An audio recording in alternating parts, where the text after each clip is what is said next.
In the dead of night on September 3, 1949, a specialized American WB-29 reconnaissance plane was on a routine flight from Japan to Alaska. As it soared high over the Kamchatka Peninsula, a set of special filters on its fuselage was quietly doing its job, sniffing the air for microscopic radioactive particles. For 4 years, these flights had found nothing. The United States had the ultimate weapon, the atomic bomb, and its leaders felt secure, assuming their monopoly would last for at least a decade, maybe even 2. But this flight was different. When the filters from that plane were analyzed, they revealed something that sent a shockwave of terror through the highest levels of the American government: the unmistakable radioactive signature of a recent nuclear explosion. President Harry Truman refused to believe it at first, ordering his advisors to check and recheck their data. But the evidence was irrefutable. Somewhere in the vast, secret expanse of the Soviet Union, a nuclear fire had been lit. The impossible had happened. A nation shattered by World War II, a nation that American intelligence believed wouldn't have the bomb until 1953 at the absolute earliest, had done it in just 4 years. The American monopoly was over. A new and terrifying age had begun. This is the story of how they pulled it off. It's a story of a heist on an unimaginable scale, of brilliant minds working in cities that didn't exist on any map, and of a ruthless political will that would stop at nothing to get the ultimate weapon. This is the story of how the Soviets secretly began their journey to build a doomsday machine. Section 1. The Architect and the Thief. The story of the Soviet bomb begins not in a lab, but in the mind of one of history's most feared men, Lavrenti Beria. As the chief of Stalin's secret police, the NKVD, Beria was known for his brutality, his paranoia, and a management style that got things done in the most chilling way imaginable. His colleagues knew that an order from Beria was a matter of life and death, and on August 7, 1945, just 1 day after the United States vaporized Hiroshima, Stalin gave Beria a new, all-consuming task: build an atomic bomb and do it faster than anyone thought possible. Beria was made the absolute political master of the project, with limitless resources and the authority to command any person or material in the entire Soviet Union. But Beria, a man who trusted no one, wasn't just going to rely on his own country's scientists. He knew the Americans had a head start, and he fully intended to steal it. His secret police had already spent years running a vast network of spies, and deep inside the beating heart of America's own atomic bomb effort, the Manhattan Project, Beria had the perfect asset. His name was Klaus Fuchs. Fuchs was a German-born theoretical physicist, a quiet, brilliant man who had fled to Britain to escape the Nazis. A committed communist, Fuchs came to believe the Western Allies were letting Nazi Germany and the Soviet Union bleed each other dry. Driven by that conviction, he walked into the Soviet embassy in London in 1941 and volunteered as a spy. His timing was perfect. He soon became a British citizen and was assigned to their atomic research program, Tube Alloys. Then in late 1943, an unbelievable opportunity arose. Fuchs was chosen to join a British scientific delegation to America to collaborate on the Manhattan Project. He was going to Los Alamos. From the moment he arrived in the secret desert lab, Fuchs became the most important spy in history. Working in the prestigious theoretical division, he was involved in solving the bomb's most critical design problems. He was privy to everything, and he gave it all away. His method was simple. His Soviet handler, Harry Gold, would travel to meet him in places like Santa Fe, New Mexico.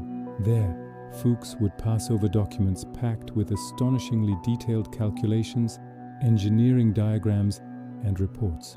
He handed over the complete theory and design of the plutonium bomb, the Fat Man device. He explained the complex science of implosion, the precise arrangement of explosives needed to crush a plutonium core to critical mass.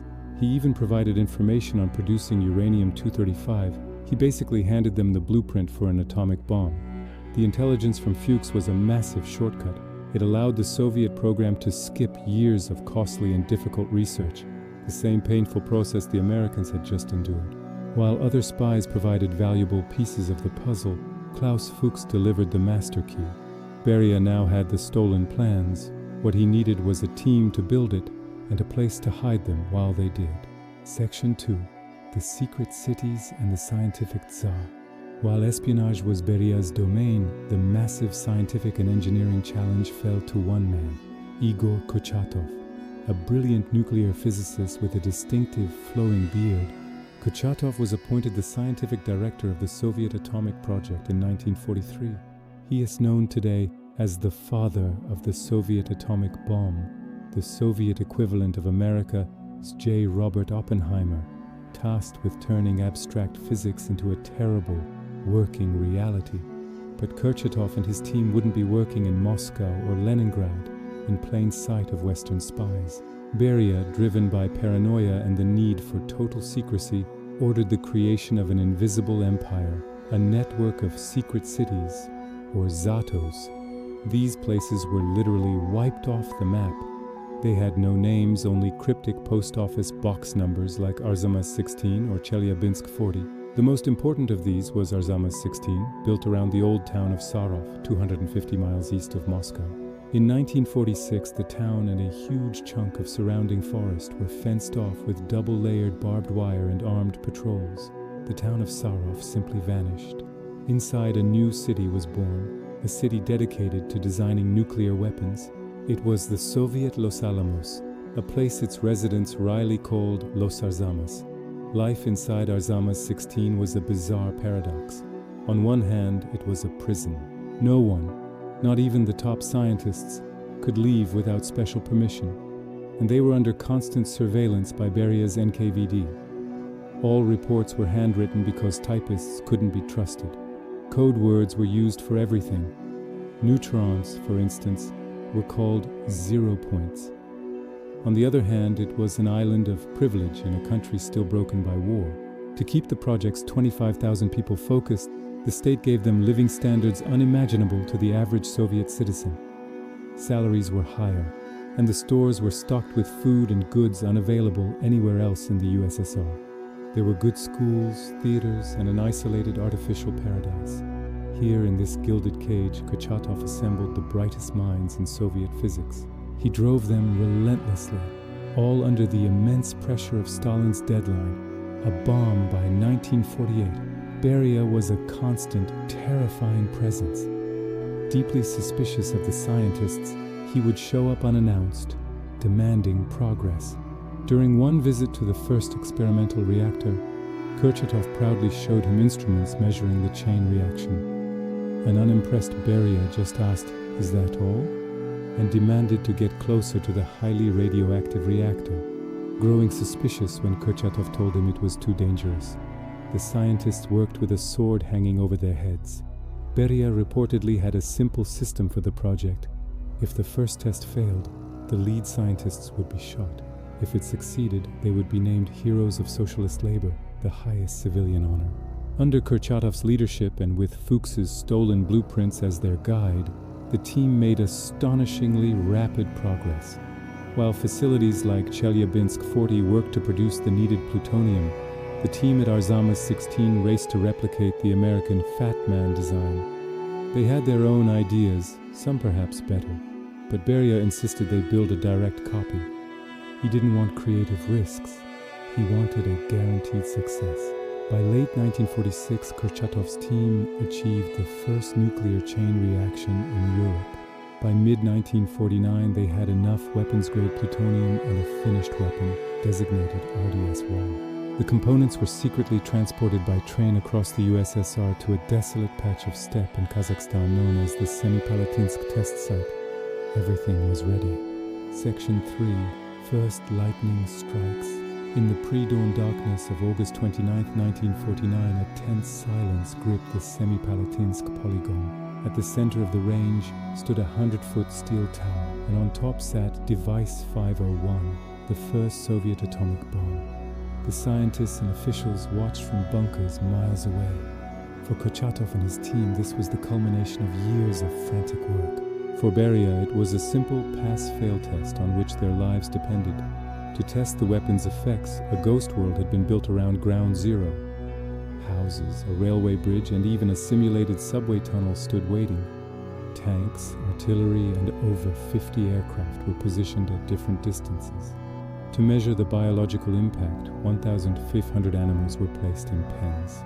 At 7 a.m. the command was given. An unimaginable flash of light, brighter than 1,000 suns, tore across the steppe.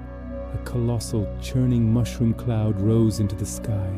The steel tower it sat on was instantly vaporized. A supersonic shockwave thundered across the plains, flattening the mock houses, twisting the bridge like a pretzel, and tossing tanks aside. The yield was measured at 22 kilotons, about the same as the American bombs. The Soviets codenamed the test Первая молния, or First Lightning.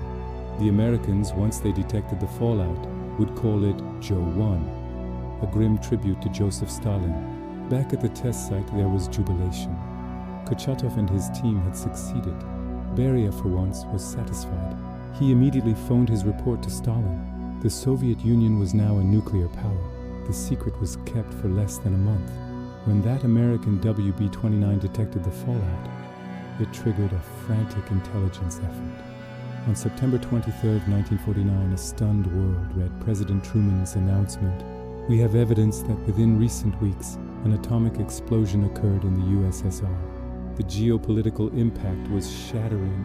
The assumption of a long-term American nuclear monopoly, the foundation of its early Cold War strategy, was gone. Panic set in. How did they do it so fast? For years, the full extent of Klaus Fuchs's espionage would remain secret.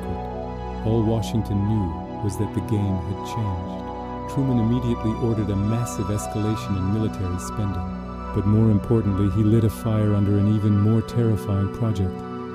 A weapon 1,000 times more powerful than the bomb that destroyed Hiroshima. The race for the super, the hydrogen bomb, was now on. The success of First Lightning wasn't the end of the arms race. It was the starting gun for its most dangerous phase. Section 4. The race for the super and the layer cake. The shock of Joe 1 lit a fire under American hardliners, especially the physicist Edward Teller. Teller was obsessed with the idea of a thermonuclear weapon, or superbomb, which would use a fission explosion to ignite a fusion reaction, the same process that powers the sun. The result would be an explosion not in kilotons but in megatons. Fearing the Soviets would now race to build their own, President Truman gave the green light. The American H-bomb program surged forward. Of course, the Soviets were already on it. The successful test of RDS-1 had inspired their government to immediately launch a high-priority program for a thermonuclear weapon. And thanks again to Klaus Fuchs, they knew it was possible. He had passed along crucial early theoretical work from the American H-bomb program.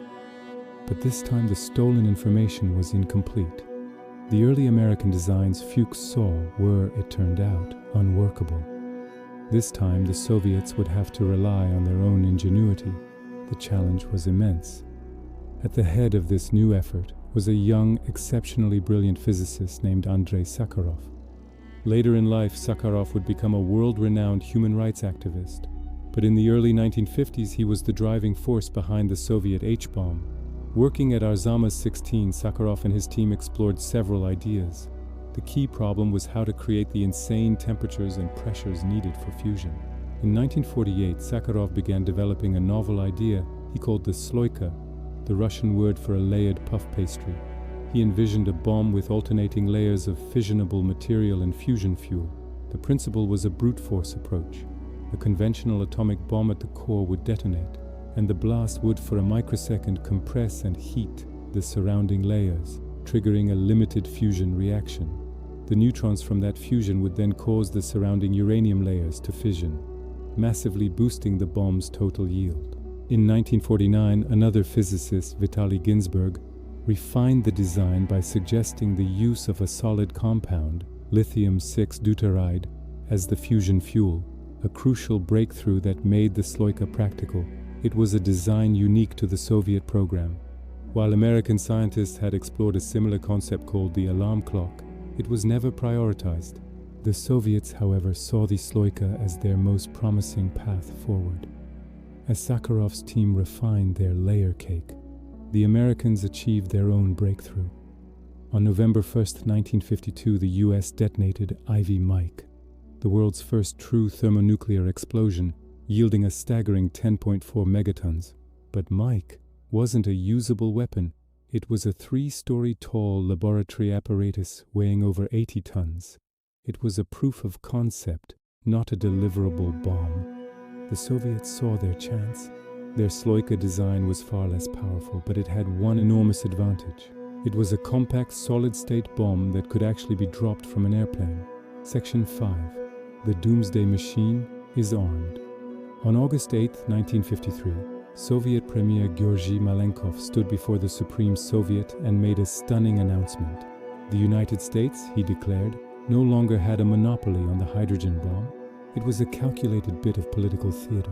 4 days later, on August 12th, the world learned what he meant. At the Semipalatinsk test site, the Soviets detonated their new weapon, RDS-6, dubbed Joe 4 by the Americans.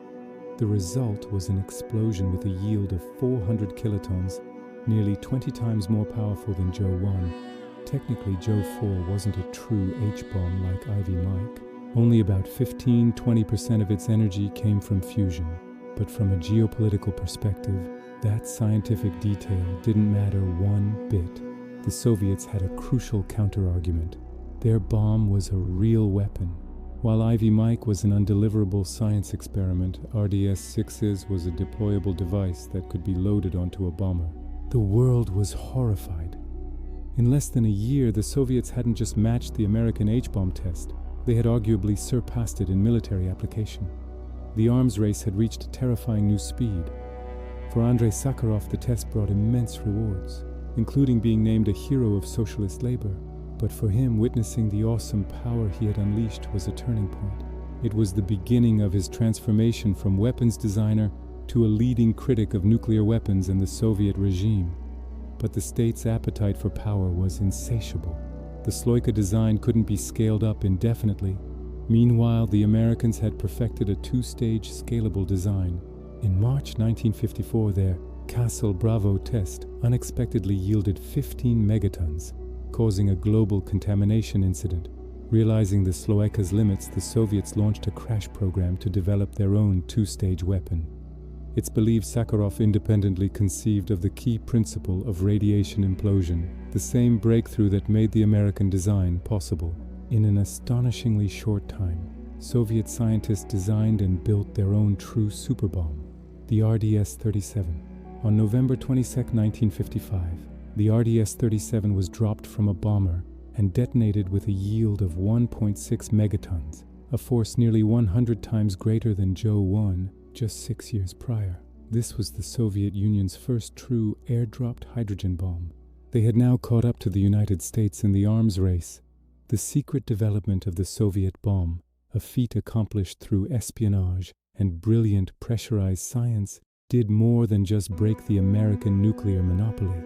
It rewrote the rules of global power and introduced the bleak logic of the Cold War's central doctrine, mutually assured destruction. With both superpowers armed with city-destroying weapons and the ICBMs to deliver them anywhere on Earth, all-out war was no longer winnable. It now meant total annihilation.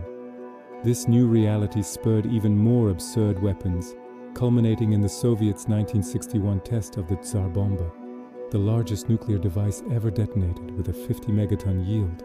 But it also led to the creation of the ultimate Doomsday machine, a final horrifying failsafe. This system, known as Perimeter, or more ominously the Dead Hand, became operational in 1985. It was a semi-automatic system designed to guarantee a retaliatory strike, even if the entire Soviet leadership was wiped out. If the system was activated during a crisis and it then detected nuclear detonations on Soviet soil while simultaneously losing contact with the high command, it would automatically launch a command rocket. That rocket would broadcast launch orders to the entire Soviet nuclear arsenal, from silos to submarines, triggering an unstoppable, cataclysmic final revenge. While its exact operational status today isn't publicly confirmed, many experts believe a version of this system remains in place in Russia. It stands as the ultimate, chilling legacy of the race that began in secret cities and spy networks. The story of the Soviet bomb isn't just about a technological achievement. It's the story of how humanity built a machine capable of destroying itself, and how, for the past 70 years, we've had to learn to live with our finger hovering, permanently over the button.